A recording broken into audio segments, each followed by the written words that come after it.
Halo, assalamualaikum warahmatullahi wabarakatuh.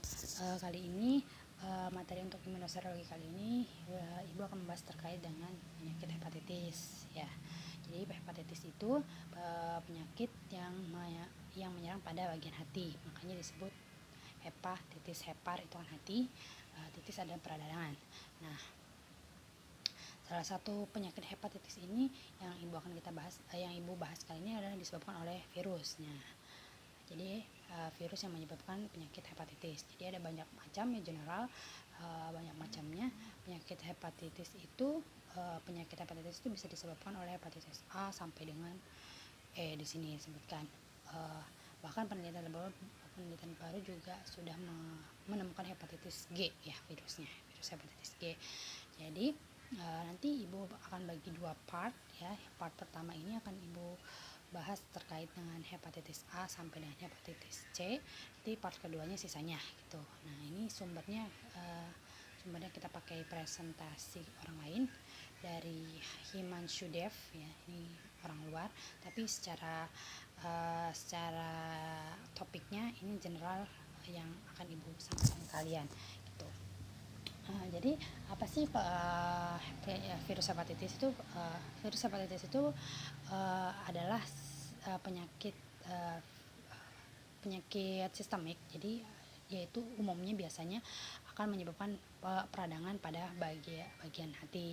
Nah, penyebabnya itu salah satunya dari grup heterogenus dari hepatopik virus. Nah, pada umumnya penyebab dari virus hepatitis itu ada 5 unrelated hepatotropic virus, dari HDA sampai E, bahkan ada sekarang ada yang G juga. Nah, selain dari virus hepatitis tadi, ada juga sih virus-virus lain yang tidak bisa menyebabkan peradangan pada itu hati. Salah satunya adalah herpes simplex, terus ya, Epstein-Barr virus, yellow fever. Terus cytomegalovirus itu juga bisa menyebabkan virus lain selain virus hepatitis tadi yang disebutkan di atas, juga bisa menyebabkan peradangan pada hati gitu. Untuk clinical terms-nya itu untuk hepatitis itu biasanya tadi peradangan pada hati ya, liver. Nah, akut viral hepatitis untuk virus hepatitis secara akut itu simptomsnya itu kurang lebih sekitar 6 bulan. Jadi gejalanya itu akan muncul selama kurang lebih 6 bulan gitu untuk akut. Nah, terus untuk gejalanya sendiri, akut hepatic failure itu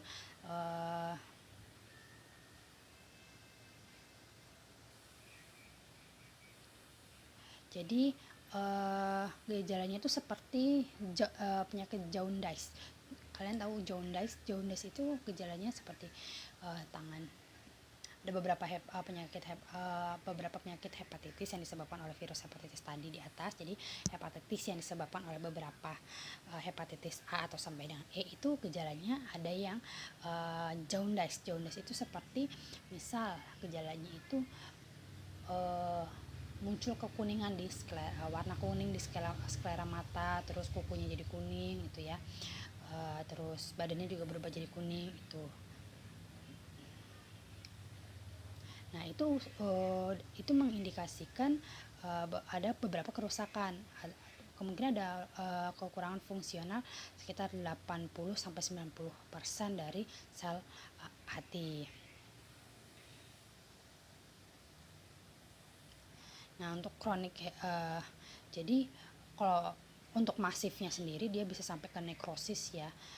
Terus juga itu untuk yang akut. Nah, untuk yang kronik hepatitis itu peradangan itu untuk peradangan pada hati itu sekitar 6 bulan tuh.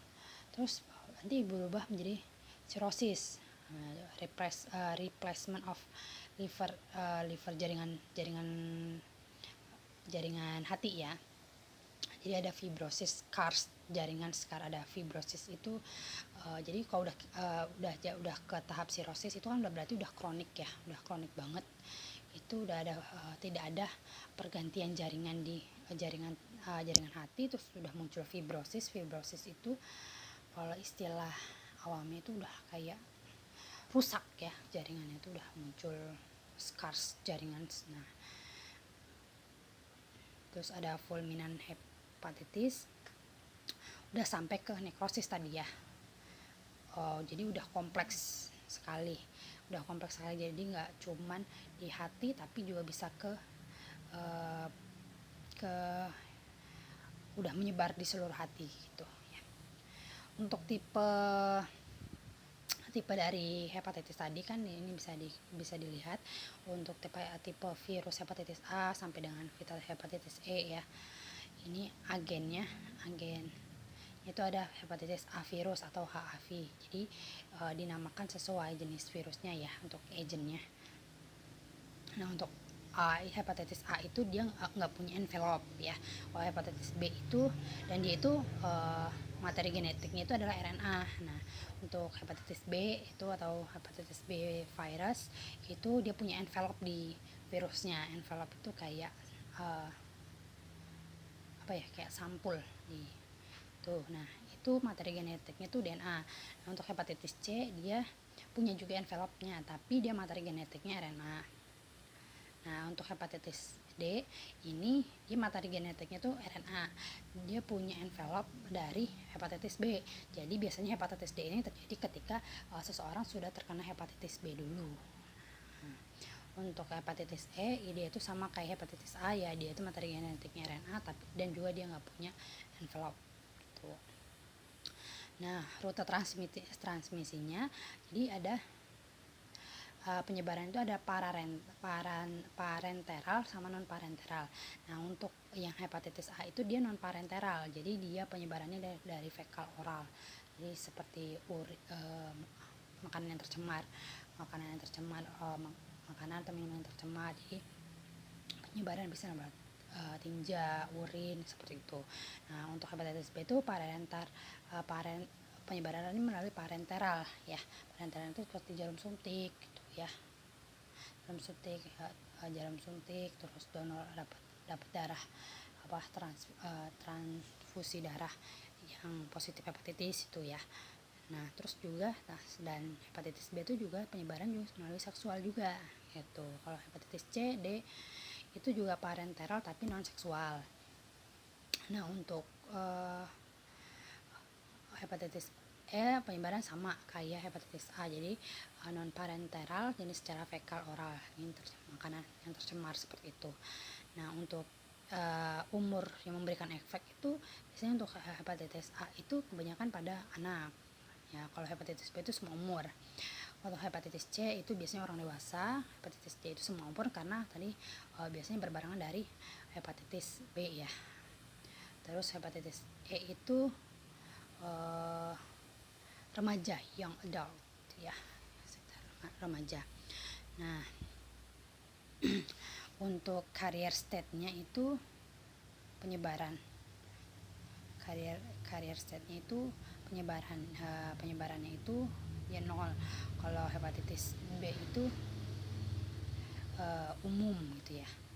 Ini bisa dilihat tuh, kalau hepatitis C itu present berarti dia bisa hepatitis B itu secara umum penyebarannya. Kalau C itu present itu berarti juga hampir mirip dengan hepatitis B. Jadi penyebarannya itu kalau hepatitis A, hepatitis C, hepatitis B tadi kan secara seksual, dia secara umum jadi bisa terkena cairan juga ya.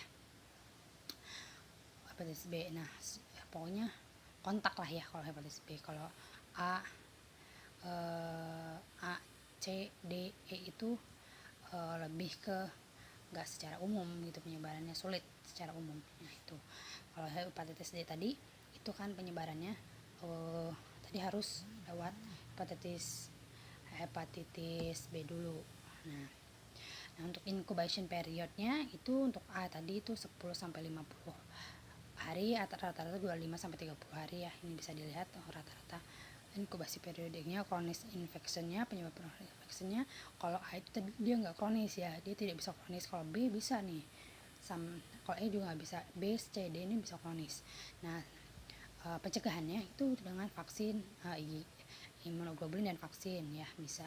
Kalau C ini tidak bisa pencegahan ya, maksudnya tidak bisa, jadi belum ada vaksinnya tuh.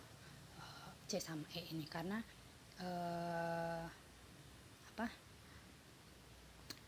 tingkatan infeksinya juga tidak sebanyak A dan tidak A dan B, jadi tidak semudah A dan B juga gitu, atau D juga ya.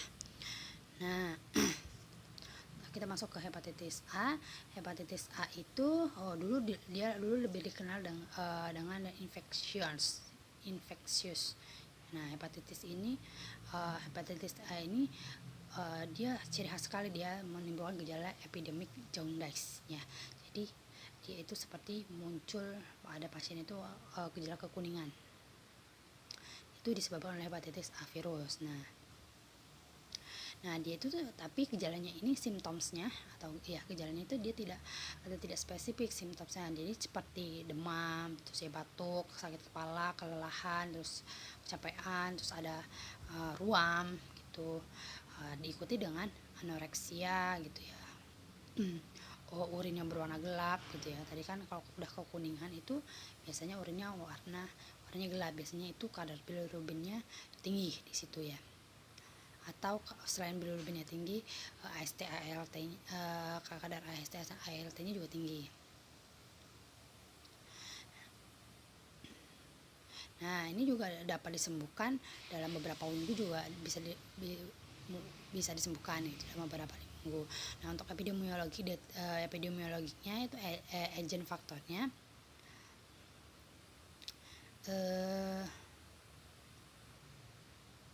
jadi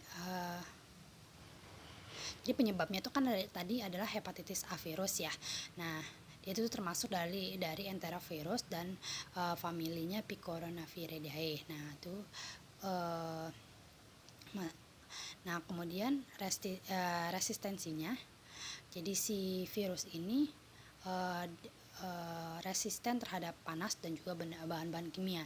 Jadi dia tuh kuat dengan pemanasan 60 derajat jadi dia tuh tidak hilang walaupun dipanasin dalam 60 derajat untuk 1 jam, dan tidak efektif menggunakan klorin, itu juga tidak efektif. Jadi dia efektifnya adalah menggunakan formalin sebagai desinfektan, dan virus ini juga bisa inaktif juga itu dengan melakukan radiasi sinar ultraviolet dan juga dididihkan ya, atau disterilkan dengan menggunakan autoclave atau dididihkan selama 5 menit. Berarti itu kan suhunya lebih dari 60 ya, sekitar 100 derajat. Reservoir infection, jadi penyebab infeksinya itu dapat menyebabkan infeksi pada manusia. Nah, periode infeksinya tadi resiko transmisi dari HIV ini sekitar 2 minggu sebelumnya atau 1 minggu setelah ada gejala kekuningan itu. Berarti itu ada gejala kekuningan, kemungkinan ada infeksi. Jadi setelah ada muncul gejala kekuningan itu sekitar 1 minggu sebelumnya gitu ya, itu sudah telah terinfeksi virus hepatitis A ini. Nah, virus excretion itu, jadi virus itu diekskretasikan di feses itu ya sekitar 2 minggu. Selama 2 minggu pada saat terjadi gejala kekuningan gitu ya, atau setelah 2 minggu dari gejala kekuningan itu gitu ya, itu ada di fesesnya, itu bisa diambil virusnya, bisa diidentifikasi. Nah, faktor dari hostnya itu atau tuan rumah atau inangnya itu dari umur. Ini tadi kan biasanya terjadi pada anak-anak ya, karena anak-anak tuh suka makannya kan sembarangan, apalagi kalau jajan di luar gitu ya. Nah, terus untuk jenis kelamin sih, jenis kelamin itu keduanya maupun baik pria maupun wanita itu ada kemungkinan. Nah, sistem imunitasnya itu ketika terjadi, jadi imunitas itu setelah terinfeksi itu bisa ada selama seumur hidup gitu ya, sama ada last for life itu.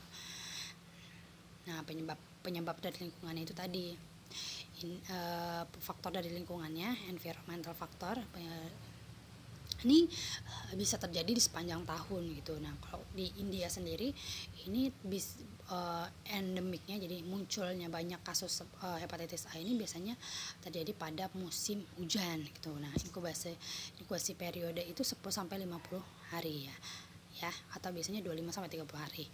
Nah, mode transmisinya atau mode penularannya itu biasanya fecal oral route ya. Jadi kebanyakan transmisinya adalah karena kontaminasi air, makanan atau minuman atau susu. Nah, terus kalau parenteral route dari bisa juga sih kalau dari parenteral, tapi lebih dominan ke fecal oral route atau non parenteral tadi ya. Di penyebarannya bisa melalui dari darah ke darah, produk darah, atau dari penetrasi kulit yang terkontaminasi oleh jarum. Kalau seksual transmisi atau hubungan seksual itu, penyebaran melalui seksual itu biasanya terjadi pada orang-orang yang homoseksual karena dia seksualitasnya secara oral anal kontak gitu ya, gitu. Nah, untuk diagnosisnya tadi kan bisa diambil virusnya dari feses ya, ekstraksi virus dari feses, atau bisa juga dari darah menggunakan imun elektron mikroskopi ya, atau virus isolasi atau deteksi antibodi oleh ELISA, terus atau bisa menggunakan biochemical test atau kimia klinik, itu pemeriksaan ALT, kadar ALT-nya tinggi atau enggak, bilirubinnya tinggi atau enggak gitu ya, proteinnya gimana, sama molekular diagnosis biasanya pakai PCR, PRT, PCR, real time PCR, atau dari feses itu. Jadi ini tadi kalau dari feses kan kita bisa bisa ekstraksi virusnya. Jadi selama muncul gejala kekuningan itu setelah 2 minggu, atau selama 2 minggu gejala kekuningan itu, bisa di fesesnya kita bisa ekstrak virusnya dan kita bisa isolasi ya. Nah, ini ada grafik hepatitis A time course infection. Jadi ini yang di bawah ini 0, 2, 4, 6, 8, 10, 12, 14 itu minggu setelah infeksi ya. Nah, virus ada dalam feses itu sekitar 2 sampai hampir ke 8 minggu ya, 6 minggu lebih, sekitar 7 minggu ya, 2 sampai 7 minggu setelah infeksi itu akan ada virus di dalam fesesnya. Kalau masih 2 viremia itu berarti kan virus ada di dalam darah ya, 2 sampai 2 minggu, 2 sampai 5 mingguan itu ada tuh. Nah, tapi ketika lebih dari itu dia hanya tersisa di feses. Nah,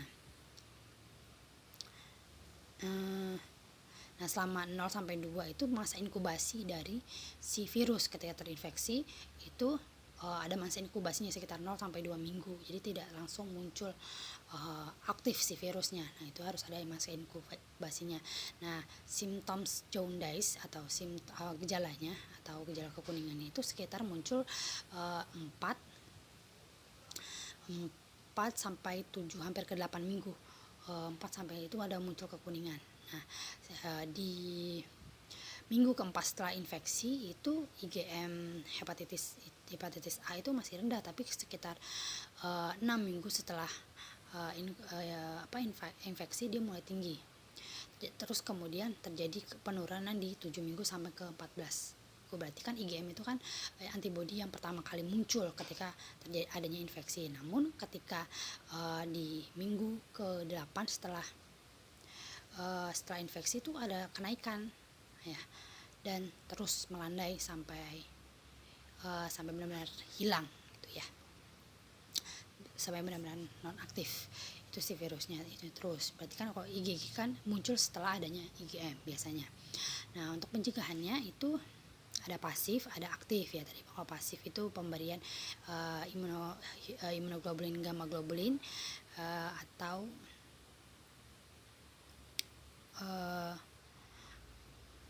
atau dipaparkan oleh virus. Maksudnya pemberian human immunoglobulin gamma globulin sebelum terekspos terpapar oleh virus, atau jadi pencegahan ini ya. Tuh.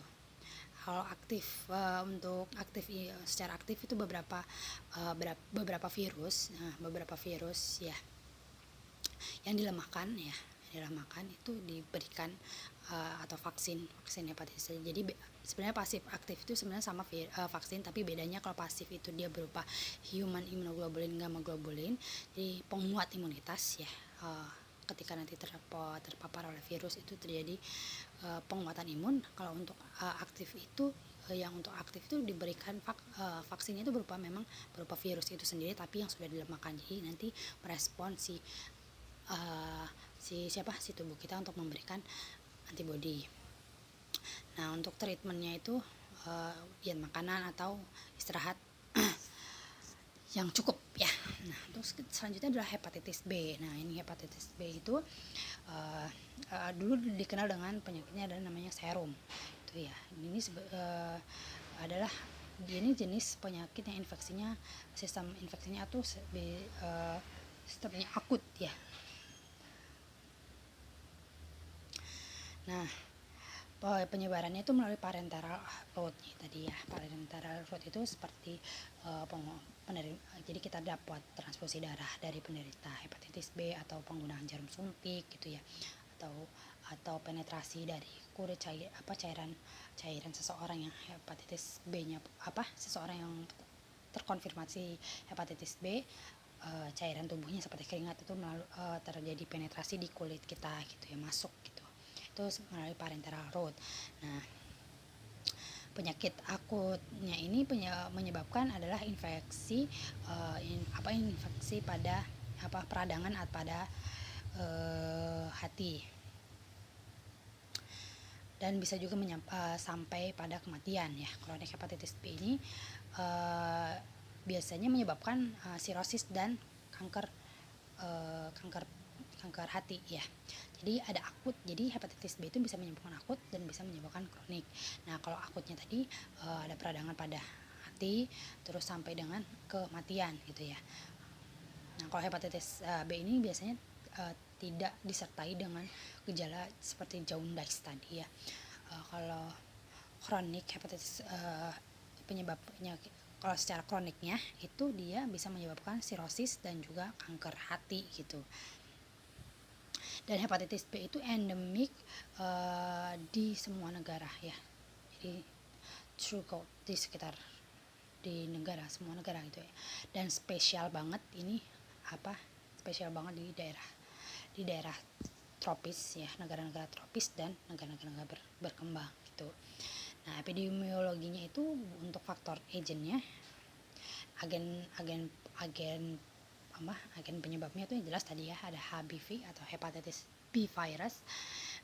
Dia itu jenis virus yang kompleks karena tadi materi genetiknya berupa DNA ya. Replikasinya terjadi di dalam hati gitu. Jadi inang itu ada di sel hati gitu ya.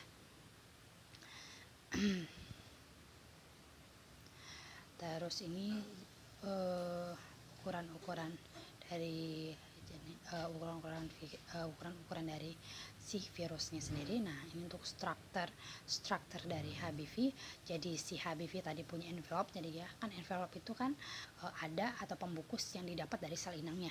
Jadi si envelope-nya itu dia ada terdiri envelope-nya itu envelope-nya atau amplop ya. Envelope itu atau pelindung dah. Jadi ada materi genetiknya, itu ada DNA, terus kemudian nanti dilapisin oleh kapsid.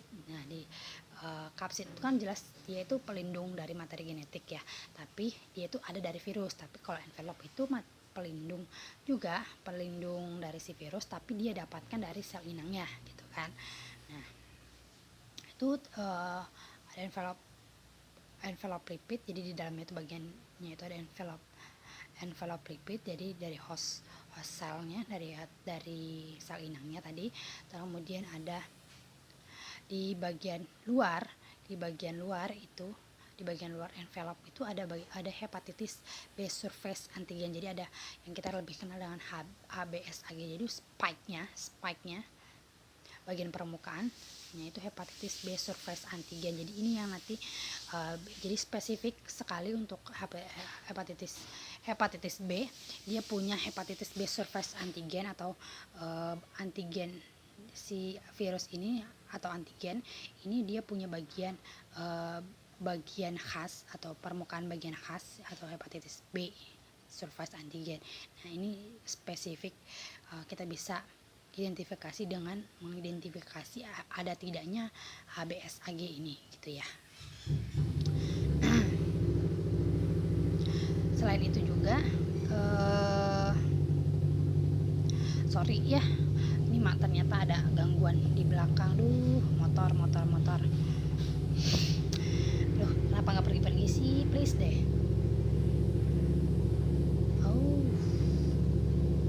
Nah, terus ada ini tadi ya, bagian yang warna abu itu adalah kapsidnya. Kemudian yang bagian biru itu hepatitis B core antigen. Jadi selain dia punya surface antigen, dia punya core antigennya juga. Nah, kemudian untuk yang warna hitam itu hepatitis BE antigen. Jadi si struktur hepatitis B itu dia punya tiga ciri khas. Ciri khas selain tadi dia materi genetiknya memang DNA, dia juga punya ciri khas itu ada hepatitis B surface, bagian B-nya surface B. Kemudian ada surface itu berarti kan bagian permukaan, terus bagian tengah middle itu ada core ya. Kemudian di bagian dalamnya dekat dengan materi genetik DNA-nya itu ada E antigen, ada bagian dia ada HBeAg, ada HBcAg sama HBsAg gitu ya. Oke, untuk DNA partikelnya atau materi DNA-nya ada DNA polimerase, ada core antigen, ada protein kinase ya. Di bagian sini bisa dilihat ya bagian hepatitis B surface antigen itu atau HBsAg-nya di bagian mana. Terus ada DNA polimerase-nya juga, ada DNA karena dia itu kompleks ya, materi genetiknya itu kan ada DNA, berarti kan isi materi genetiknya itu sangat kompleks, pasti ada protein kinase dan lain sebagainya. Nah, untuk reservoir of infection-nya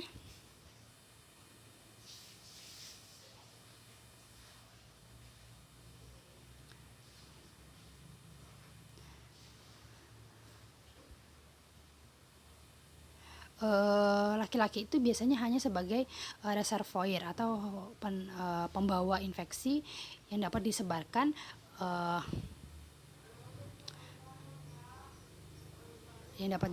gitu. Jadi dia laki-laki ini dia biasanya hanya sebagai reservoir, tapi banyak juga laki-laki juga yang jadi laki-laki itu lebih dominan sebagai pembawa si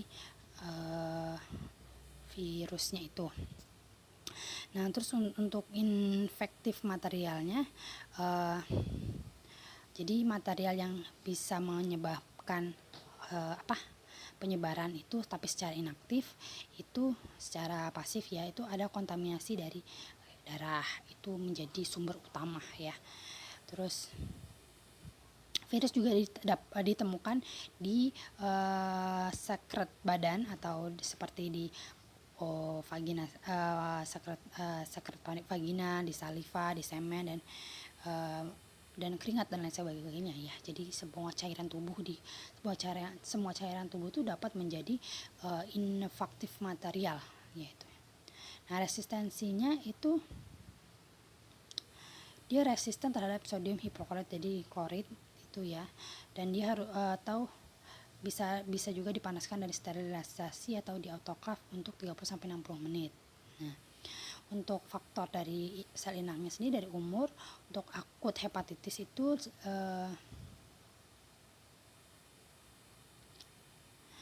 itu sekitar untuk perinatal yang baru lahir itu sekitar 1% ya, anak-anak itu 10% dari umur 1-5%, dan late infection lebih dari 5 tahun itu sekitar 30%. Nah untuk chronic hepatitis itu, jadi kemungkinan akut hepatitis itu sekitar 90%.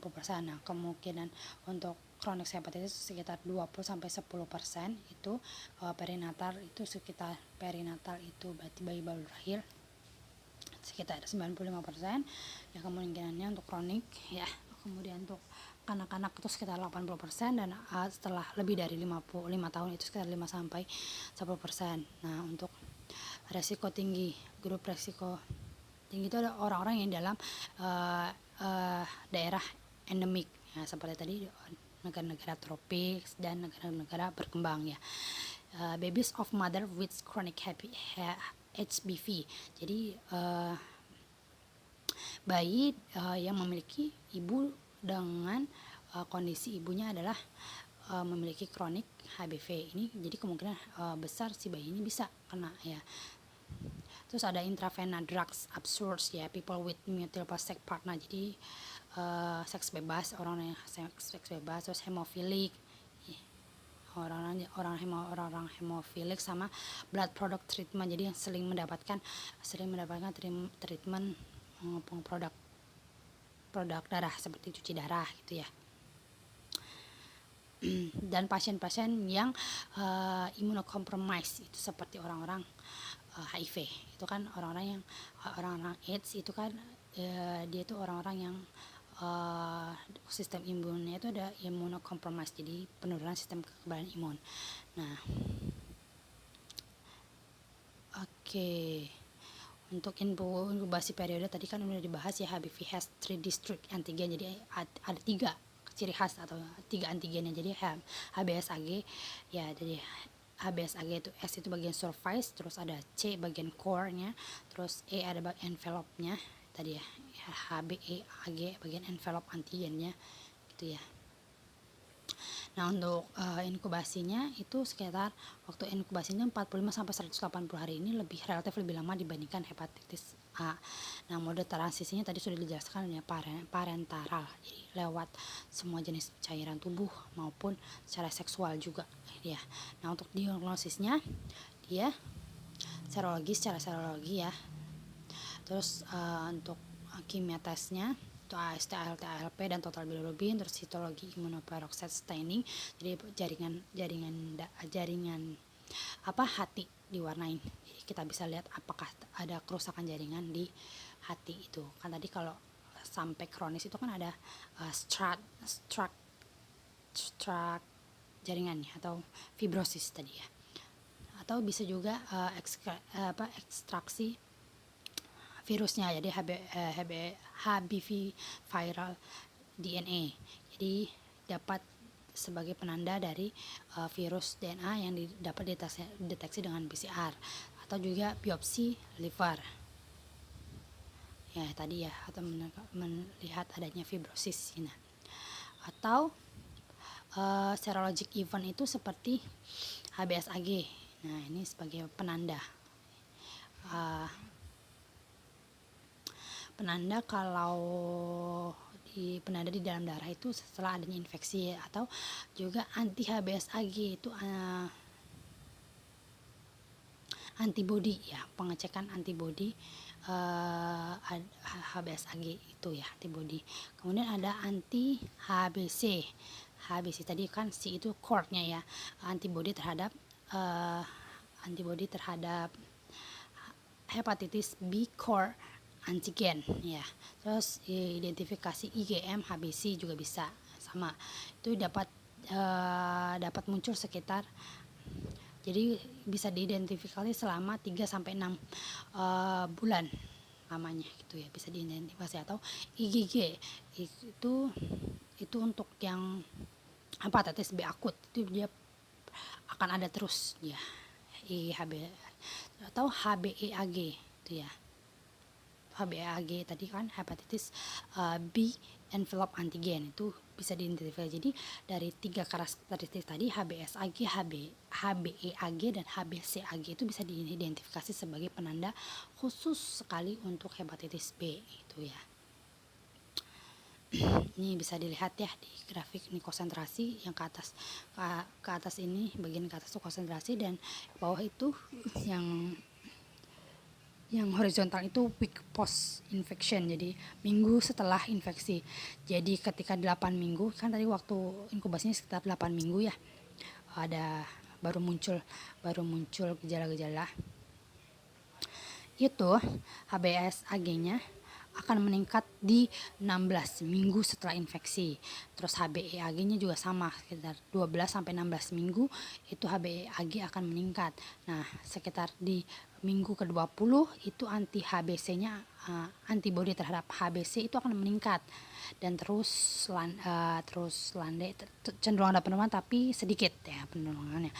Nah, di minggu ke-24 ini terjadi peningkatan anti-HBe, antibodi terhadap hepatitis B envelope antigen. Itu terjadi peningkatan di minggu ke-24 dan mulai ada penurunan sampai di minggu 52 itu mulai menurun. Nah, untuk anti-HBs-nya itu antibodi terhadap hepatitis B survive antigen itu terjadi peningkatan di minggu 32 ya, bisa dilihat nih kurvanya naik di minggu 32 itu jadi peningkatan. Nah, terus untuk anti HBc IgM itu kurvanya hampir sama seperti anti HBc, cuman terjadi penurunan, mulai menurun atau mulai menghilang antibodi terhadap HBc dan IgM ini di minggu ke-36 setelah infeksi. Nah, untuk interpretasinya sendiri, kalau HBsAg-nya positif, HBeAg-nya positif dan IgM-nya anti HBc, terus munculnya berupa anti IgM, terus anti HBs-nya negatif, anti HBe negatif, itu itu berarti dia infeksinya tuh masih akut, jadi highly infectious, jadi penyebarannya tuh nanti menularnya itu resiko penularan itu lebih tinggi gitu. Nah, untuk HBsAg-nya positif, HBeAg-nya positif, tapi anti HBc-nya itu dia munculnya berupa IgG, itu dia late atau chronic HBV infeksi. Jadi dia udah berupa karir pembawa, tapi dia menginfeksi nya itu masih tinggi gitu ya, infeksius. Jadi menginfeksi orang lain itu dia masih tinggi, resikonya masih tinggi. Nah, untuk HBsAg-nya masih positif tapi HBeAg-nya negatif dan anti HBc-nya munculnya berupa IgG dan antibodinya ya berupa IgG ya. Dan antibodi HBs-nya negatif, anti HBe-nya juga bisa positif atau negatif, itu kronik. Tapi penyebarannya juga sudah mulai low infeksi. Jadi low infeksiusnya. Untuk yang kalau HBsAg-nya udah mulai negatif nih, tapi anti HBc-nya itu dia masih IgM, masih muncul IgM, jadi centrally ini bisa jadi akut HBV, tapi dia itu jadi kadang hilang kadang timbul gitu, centrally gitu ya, bisa jadi akut HBV gitu. Jadi bisa jadi dia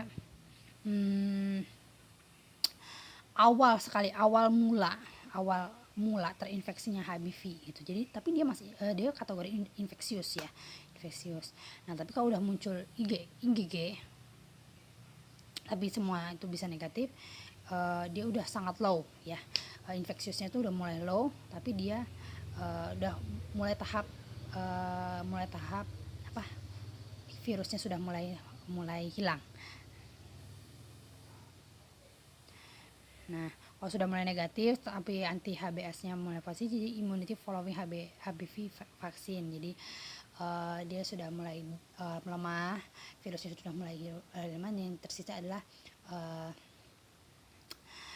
kekebalan tubuh yang bisa diikuti dengan vaksin HBV gitu tadi ya. Jadi intinya kalau udah masih ada IgM. IgM itu berarti kan awal mula terinfeksi ya, berarti itu masih dalam kategori infeksius ya.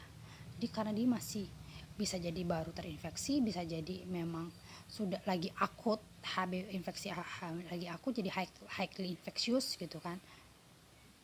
Intinya kalau masih ada IgM anti HBC itu terjadinya resikonya sangat tinggi ya untuk penyebaran, untuk penularannya. Nah, pencegahannya itu bisa vaksin atau pemberian hepatitis B imunoglobulin. Dan juga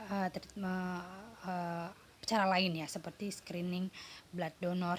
Kalau misalnya kita itu harus cuci darah, itu kita harus darah yang diterima itu harus di screening dulu, darahnya gitu ya. Untuk jadwal imunisasi ini bisa dilihat ya, hepatitis B itu 2 kali ya hepatitisnya. Ini biasanya buat anak-anak kecil ya, ini kasih imunisasi hepatitis. Nah, untuk pengobatannya ada pemberian interferon alfa, ada lamivudin dan dipivoxil ya. Nah, kita masuk ke hepatitis C. Capek juga ya. Semoga kalian paham ya. Nah, caranya kalau nanti nggak paham bisa tanya ke ibu ya, atau bisa search lagi informasi lebih lengkapnya. Untuk hepatitis C ini infectious disease atau penyakit infeksius, jadi penyebabnya adalah hepatitis C virus. Nah, dia biasanya itu asimptomatik, jadi dia tidak memberikan gejala, tapi dia bisa menyebabkan scarring itu luka, atau bukan luka, lebih ke kerusakan jaringan di hati. Jadi dia itu tanpa gejala, tapi tahu-tahu hatinya rusak aja gitu ya.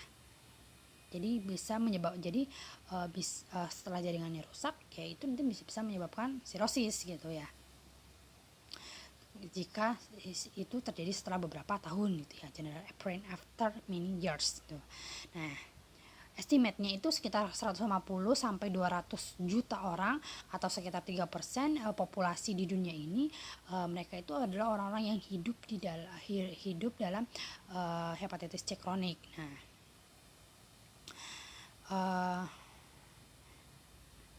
Nah, yang memberikan gejala seperti jaundice itu hanya sekitar 5% aja pasien yang memberikan gejala seperti jaundice kekuningan, tapi sisanya dia tidak memberikan gejala seperti jaundice atau kekuningan itu. Jadi karena gejala kekuningan itu lebih identik dengan hepatitis A tadi ya.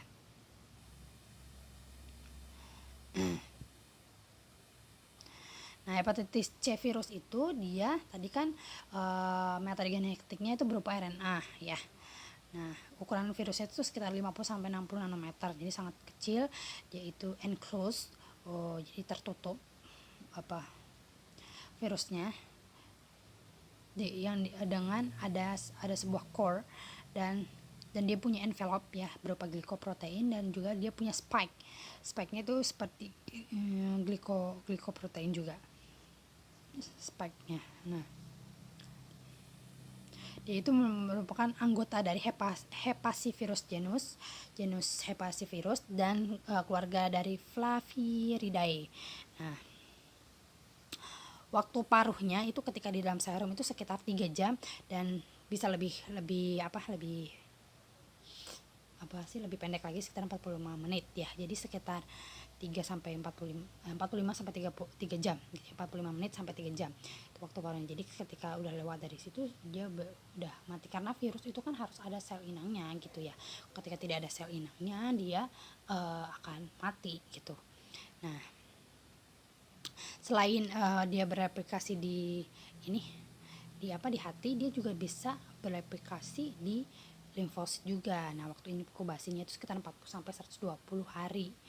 Nah, mode transmisinya itu tadi menggunakan intravena drug use, penggunaan narkoba, pengobat-obatan pakai lewat intravena, jadi penggunaan jarum suntik ya. Healthcare exposure, jadi seperti transfusi darah itu ya, terus juga organ transplantasi organ gitu ya. Jadi harus di screening dulu ada HSIV atau tidak gitu ya, hemodialisis itu. Terus seksual juga bisa ya, seksual terus multiple sex partner, jadi seks bebas gitu ya. Itu juga bisa meningkatkan resiko terkenanya hepatitis C. Nah, kita lihat nih grafiknya. Biasa yang bawah itu time after exposure, waktu setelah terpapar, di atas itu titiknya. Jadi yang warna pink, grafik warna pink, garis-garis warna pink itu akan muncul symptoms atau muncul gejala itu sekitar di minggu kalau imunnya nggak bagus ya. Tapi kan lebih banyak dia tanpa gejala gitu ya setelah tereksposur. Jadi kalau ada eksposur itu sekitar 3 minggu setelah tereksposur atau terkena itu, sekitar bukan minggu tapi bulan ya, bulan ketiga itu akan muncul gejala mulai. Dan di bulan ketiga pun kadar ALT-nya akan meningkat tuh ya, di bawah ALT akan meningkat, terus nanti turun, terus terjadi kenaikan lagi terus, karena ini kan HSIV itu sifatnya kronik ya. Nah, terus antibodi HSIV itu akan terjadi kenaikan itu di dari mulai bulan pertama ya, bulan pertama, terus sampai tinggi kadarnya itu di 1 tahun setelah terkena gitu ya. Nah, untuk diagnosisnya itu kita bisa cek HSIV antibody itu menggunakan ELISA, terus juga menggunakan HSIV RNA, jadi identifikasi RNA dari HSIV, jadi atau isolasi virusnya itu ya, bisa menggunakan PCR, dan juga HSIV antigen, jadi envelope-nya itu bisa kita identifikasi envelope khusus HSIV itu kita bisa identifikasi antigen, bagian dari antigen dari HSIV-nya itu pakai ELISA immunoassay ya, bisa. Jadi dia hampir sama kayak HSIV RNA, cuman dia ini penggunaannya metodenya lebih gampang kalau HSIV antigen. Pencegahannya itu